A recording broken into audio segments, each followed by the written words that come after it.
Les hablaremos sobre la sucesión testar y la partición de patrimonio en vida. Por parte de persona, les haré una breve introducción sobre estos dos temas. En primer lugar, tenemos la sucesión testar, que es un tipo de sucesión caracterizado por la presencia de un testamento. En este documento se plasma la última voluntad del fallecido y en principio los herederos deben cumplir con ello siempre que respeten los límites impuestos por la ley. Esta sucesión testada encontramos en el artículo 1041 del Código Civil colombiano, que nos dice que es una ficción legal en la que supone que una persona tiene lugar y por consiguiente el grado de parentesco y los derechos hereditarios que tendría su padre o su madre si ésta o aquel no quisiese o no pudiese suceder.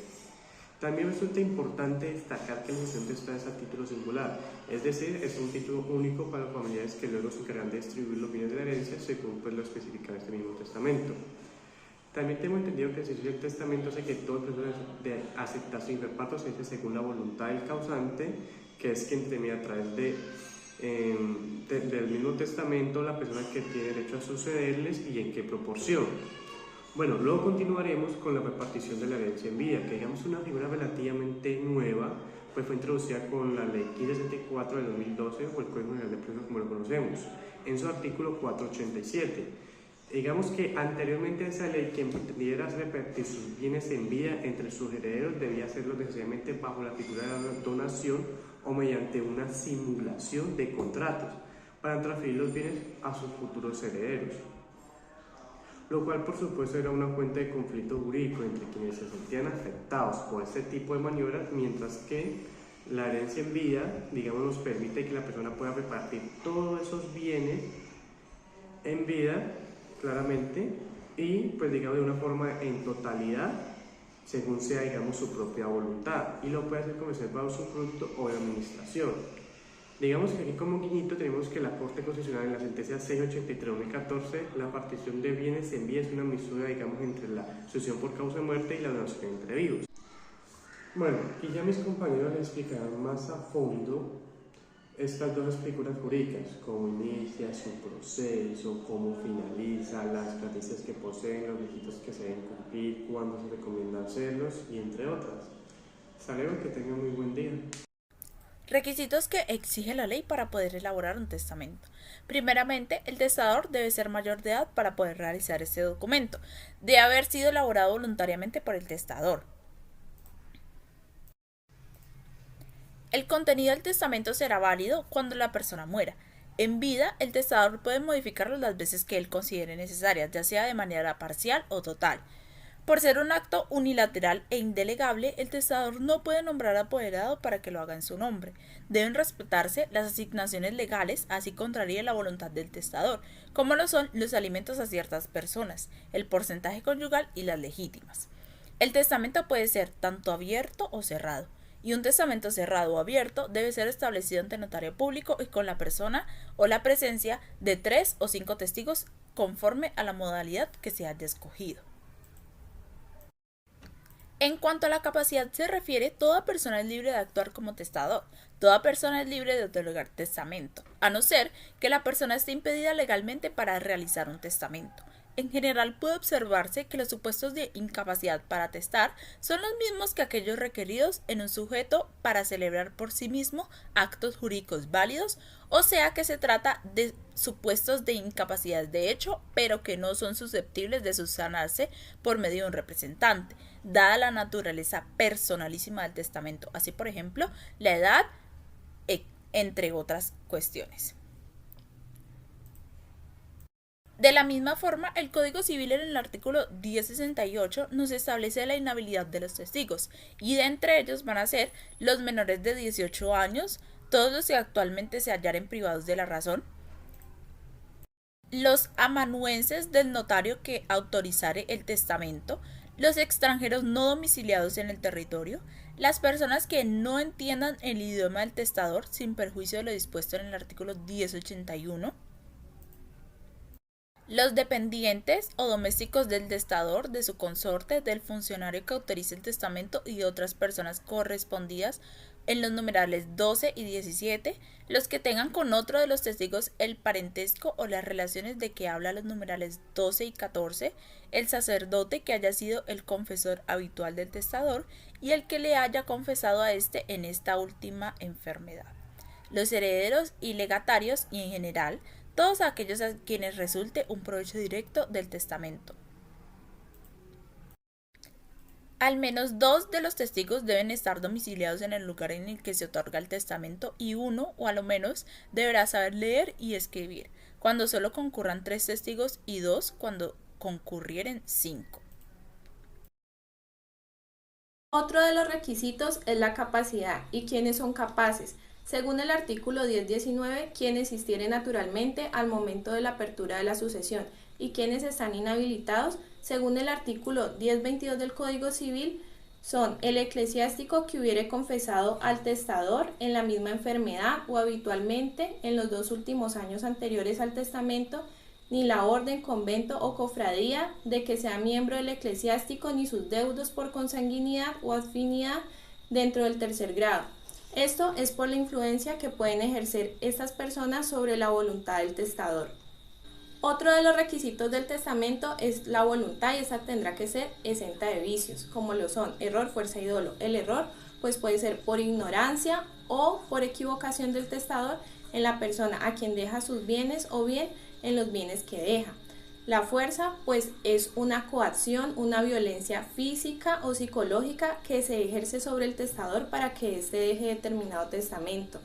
Y el dolo pues es una conducta fraudulenta para engañar o para inducir en confusión, en error al testador sobre los bienes que deja o para que realice un testamento y convencerlo de que lo deje de determinada manera. Teniendo en cuenta lo anterior y respecto de la clasificación de testamentos, tenemos que remitirnos en un primer momento al artículo 1064 del Código Civil, que consagra dentro del ordenamiento jurídico colombiano 2 clases de testamentos: los testamentos solemnes y los privilegiados o menos solemnes.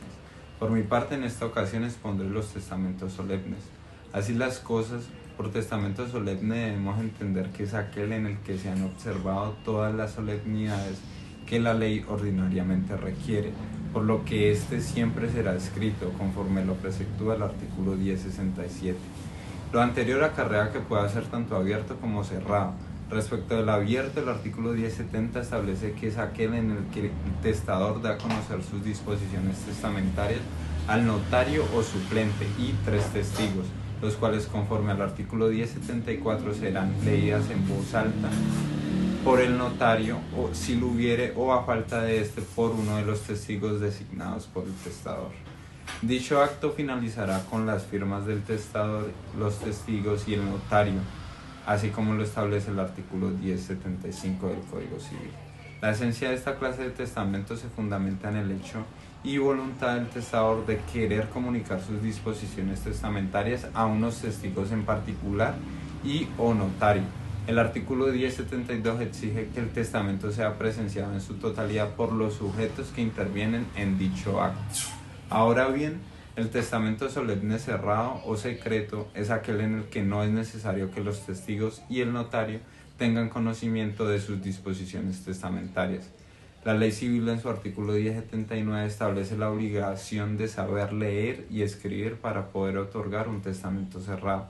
Así las cosas, el procedimiento para otorgar un testamento cerrado, conforme al artículo 1078, obliga que éste se otorgue ante un notario y 5 testigos, en escritura cerrada, declarando de viva voz y de manera que el notario y los testigos lo vean, oigan y entiendan que en aquella escritura se contiene su testamento, conforme al artículo 1080. El testamento deberá estar firmado por el testador y la cubierta del testamento estará cerrada o se cerrará exteriormente, de manera que no pueda extraerse el testamento sin romper la cubierta. Inmediatamente después de dicho acto, el testador presenta al notario y a los testigos la escritura en la que declara que ahí se contiene su testamento.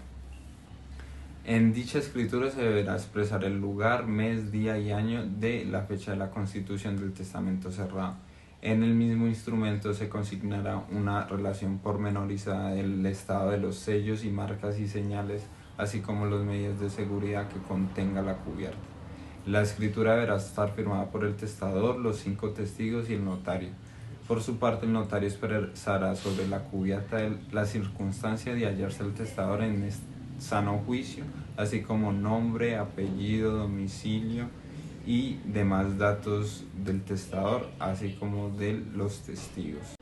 Ahora vamos a hablar sobre los testamentos privilegiados. Los testamentos privilegiados son aquellos que se pueden otorgar solo en ciertas circunstancias.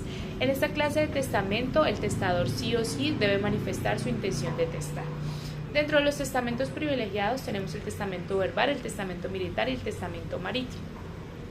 El testamento verbal se da cuando la vida del testador corre un inminente peligro que no permita otorgar un testamento solemne, es decir, de haber una situación grave que no permita la realización de otro tipo de testamento. Esta clase de testamento debe ser presenciado como mínimo por 3 testigos. El testamento verbal caducará si pasado 30 días de su otorgamiento el testador falleciere después, o si falleciendo antes no se hubiese puesto por escrito el testamento dentro de los 90 días siguientes a la muerte. Por otro lado, está el testamento militar, que este debe ser por escrito. Este testamento solo puede ser otorgado en tiempo de guerra. Este podrá ser recibido por un capitán o por un oficial de grado superior. Si la persona que va a testar se encuentra enferma o herida, también podrá hacerse el testamento ante el médico. Será firmado por el testador, por el funcionario que lo recibió y por los testigos. Si el testador no supiere o no pudiere firmar, se dejará constancia en el testamento. Para que el testamento militar sea válido, es necesario que lleve el buen visto del jefe superior. También se puede otorgar el testamento militar verbal cuando la vida se hallara en un eminente peligro, o testamento militar cerrado, que sigue las mismas reglas del testamento cerrado y que deberá llevar el buen visto del jefe superior. Ahora bien, el testamento militar caduca si transcurren 90 días desde que cesó la situación que lo facultó para otorgar el testamento y la persona no haya muerto. Por último, encontramos el testamento marítimo, el cual se podrá otorgar a bordo de un buque colombiano en guerra en alta mar, como lo expresa el artículo 1105, el cual será recibido por 3 testigos, el comandante o el segundo al mando. También se puede otorgar el testamento marítimo verbal o el testamento marítimo cerrado. Ese testamento será válido cuando el testador haya fallecido antes de embarcar o haya fallecido dentro de los 90 días siguientes al desembarque. Muchas gracias. Cordial saludo, compañeros, mi nombre es Ayer Ferlegüetio Flor y el día de hoy les voy a hablar acerca de 2 tipos de testamento que nos consagra el Código Civil. Estos 2 tipos de testamento están dentro de la categoría de los que se denominan privilegiados solemnes. Recordemos que dentro de esta categoría también está el testamento verbal, del cual ya nos hablaron. Entonces les voy a hablar acerca del testamento militar y el testamento marítimo. El testamento militar es aquel que es otorgado por una persona que hace parte de las fuerzas militares o que está vinculada con las fuerzas militares y que se encuentra en peligro de muerte. En estos casos la persona puede emitir el testamento de 2 formas. Una de ellas es testamento abierto y la otra testamento cerrado. Cuando el testamento es de tipo abierto, se va a necesitar de la presencia del superior o el segundo más 3 testigos. Cuando el testamento es de tipo cerrado, se va a necesitar de la presencia del superior más 5 testigos. En este caso, pues también se necesita la firma de todas las personas que hacen parte de este acto. Y si el testador no puede firmar o se le imposibilita firmar, de esto se dejará constancia en el escrito. Tenemos por otra parte el testamento marítimo. Cuando el testamento es marítimo, o mejor dicho, el significado de testamento marítimo es el que es emitido por una persona que se encuentra a bordo de una nave o de un barco y que su vida se encuentra en peligro. En este caso el testador puede hacerlo de 2 formas: testamento abierto o testamento cerrado. Cuando el testamento es de tipo abierto, se va a necesitar de la presencia del superior más 3 testigos, y si el testamento es de tipo cerrado, se va a necesitar al igual que en el anterior, la presencia del superior más 5 testigos. Entonces digamos que hay una particularidad dentro de estos testamentos, y es que tienen un término de caducidad de 90 días. Es decir, que si entre los 90 días no se cumplen con las condiciones del testamento, o mejor dicho, que la persona que testa no fallece, entonces el testamento no va a tener validez. Esto sería todo pues respecto a esos 2 tipos de testamento. Muchas gracias. Ahora vamos a hablar sobre la revocación del testamento. Teniendo en cuenta que esta es la declaración de voluntad que le atribuye expresamente al testador para dejar sin efecto ya sea todo o una parte del testamento vigente. Para hacer esto existen varias formas, ya sea total o parcialmente, de manera expresa, tácita o presunta. Cuando nos referimos a la forma expresa, esta opera cuando el testador realiza un testamento posterior de la vigencia del anterior. Entonces esto lo deroga ya sea en su totalidad o si se refiere a solamente unos puntos del testamento, sería de forma parcial. Hay otro tipo de revocación, como lo había dicho anteriormente, y es la tácita, que opera cuando un testador posterior a que ya tenía un testamento realiza otro, pero no expresamente lo deroga. Entonces puede que este quede vigente en una parte o en su totalidad, y pues esto lo puede retribuir el testador más adelante, confirmando en su totalidad el primero o si bajar el segundo, o sea que sí puede llegarse a derogar. Y por último tenemos la revocación presunta, que se deduce cuando el testador, sin realizar uno posteriormente nuevo, se dice que queda sin efectos el que está vigente porque ya no materializa su voluntad. Esto ocurre mucho con los testamentos cerrados, pero si llegase a tener el poder del testamento de una persona, se podría llegar a pensar de que existen algunos vicios. Entonces hay que tener mucho cuidado con este tipo de revocaciones. Tienen que ser ratificadas por la voluntad del testador. El efecto principal de la revocación del testamento, como también se había mencionado, es dejar sin efecto el testamento anterior, ya sea en su totalidad o parcialmente. En caso tal de que el nuevo testamento no se pronuncie sobre la totalidad y quede como en laguna algunos bienes o algunas asignaciones que ya estaban determinadas, entonces puede abrir paso a lo que es la sucesión intestada. Pero existe una excepción a esta revocación del testamento y son las llamadas cláusulas irrevocables del testamento. Es decir que, por ejemplo, si se había reconocido a un hijo en el testamento anterior, entonces en el posterior no se puede revocar. Mi nombre es Tatiana Lisset Machín Medina y me corresponde el subtema de la acción de reforma del testamento en la sucesión. Bueno, la reforma del testamento se puede entender de dos maneras. Cambios o modificaciones que el testador hace a su testamento, para lo cual puede revocar el primero y hacer uno nuevo, y las modificaciones que los herederos legitimados puedan perseguir, de la cual nos ocuparemos a continuación. La acción de reforma del testamento es una herramienta que le brinda la ley a los legitimarios, a los cuales el testador no les haya dejado nada en el testamento, lo que por ley les corresponde. Los legitimarios son herederos forzosos, ya que es una asignación forzosa darles las legítimas. Los legitimarios son los descendientes y los ascendientes. Los descendientes son los hijos y los ascendientes son los padres.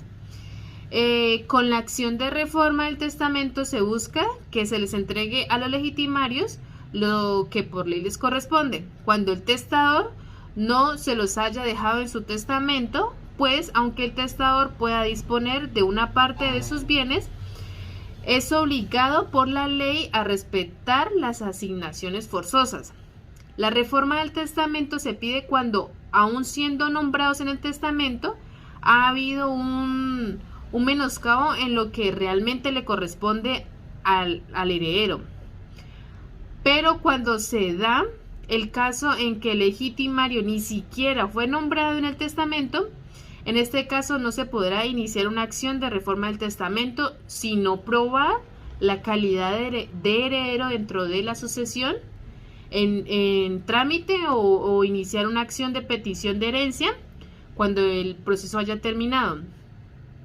La acción de reforma del testamento podrá ser intentada dentro de los 4 años, los cuales serán contados a partir del día en que tuvieron conocimiento de su calidad de legitimario y del testamento.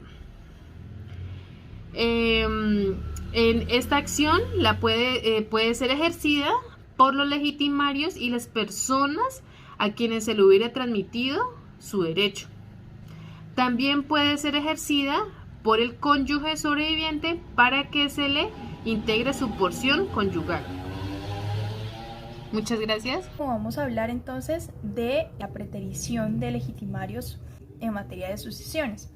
Bien, la preterición es un término jurídico utilizado para referirse a la ausencia de mención de un heredero forzoso en un testamento, ya sea por omisión o sea por olvido. Esa falta de mención puede ser intencionada o puede ser debido a un error. La preterición intencional se da cuando el causante, a sabiendas de la existencia de un heredero forzoso, lo omite. Ahora bien, ¿qué sucede cuando no es intencionada? Puede ser una persona que se crea desaparecida o un hijo que se crea muerto y el causante, por ende, lo omite en el testamento. Esta distinción es muy importante debido a que los efectos van a variar si es intencionada o si es por error o un olvido. Para que una omisión pueda ser interpretada como preterición, debe haber una falta u omisión de varios herederos forzosos, es decir, puede faltar el hijo, pero también, por ende, deben faltar sus descendientes. Además, el heredero forzoso omitido pues no debe haber recibido absolutamente nada por tema de legítimas. Se distinguen los herederos o los legitimarios con preterición en que las personas desheredadas pues son excluidas de manera expresa, mientras que la preterición simplemente es una omisión, se omiten en el testamento. La preterición se consagra en el artículo 1276 del Código Civil. El legitimario preterido, por ministerio de la ley, se entiende que todavía tiene derecho sobre su legítima. Por ende, no es necesario invocar una reforma, por ejemplo, al testamento, con la simple de que pruebe su legitimidad y presente estas pruebas ante juez o en todo caso abrir proceso por parte de sucesión, ya que la figura de reforma de testamento solo cabe invocarla cuando el legitimario no se le ha dejado lo que por ley le corresponde. Las designaciones testamentarias no pueden estar por encima de las asignaciones que están determinadas por la ley y que por ende corresponden a los herederos legítimos. Por lo tanto, puede reclamar su legítima porque esta será una legítima rigurosa. Buenos días, compañeros.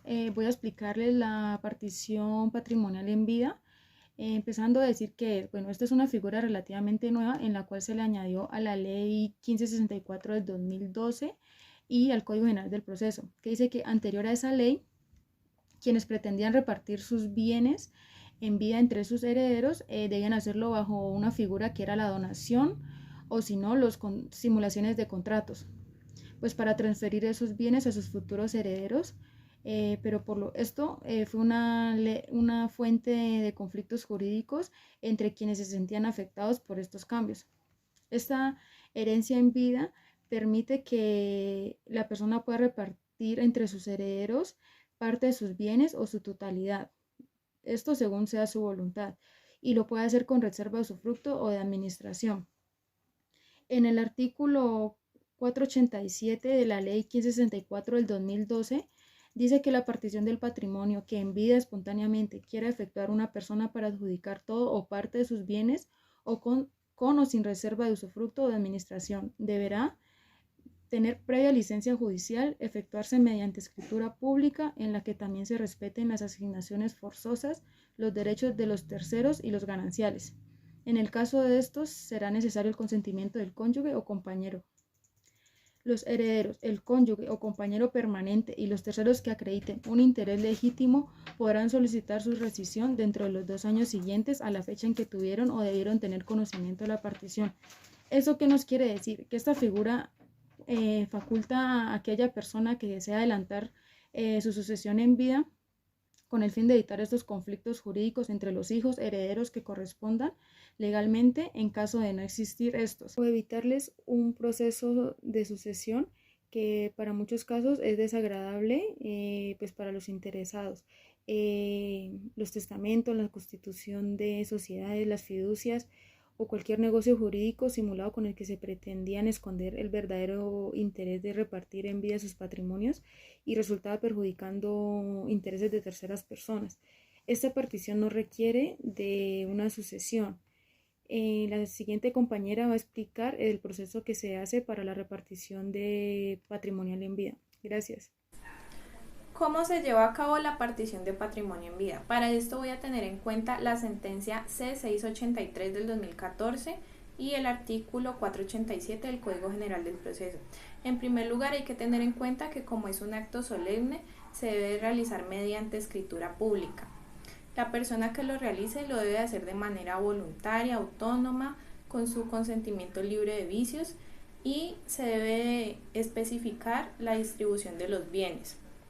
Esta pues debe de contar con licencia judicial, es decir que los requisitos se van a verificar por parte del juez de familia en única instancia, quien una vez aprobado pues dará su licencia judicial. La partición deberá de respetar las asignaciones forzosas, los derechos de alimentos, la porción conyugal, las legítimas y la cuarta de mejoras, asimismo los derechos de terceros y los gananciales. Es decir, que en caso de existir una sociedad conyugal vigente, primero deberá de liquidarse para respetar los gananciales. Por otro lado, los asignatarios deben de intervenir en el proceso y consentir con la partición. En la escritura pública, quien realiza la partición deberá de establecer si se reserva la administración o el usufructo de uno o más bienes. Además, deberá de realizar la inscripción de la escritura pública en la oficina de registro para que se verifique su tradición. Rescisión de la partición de bienes en vida. ¿Qué sucede si se efectúa la partición y aparecen personas reclamando derechos legítimos sobre los bienes repartidos? Quien acredite tener ese interés legítimo podrá solicitar la rescisión de este acto dentro de los 2 años siguientes en que tuvo o debió tener conocimiento de la partición en vida.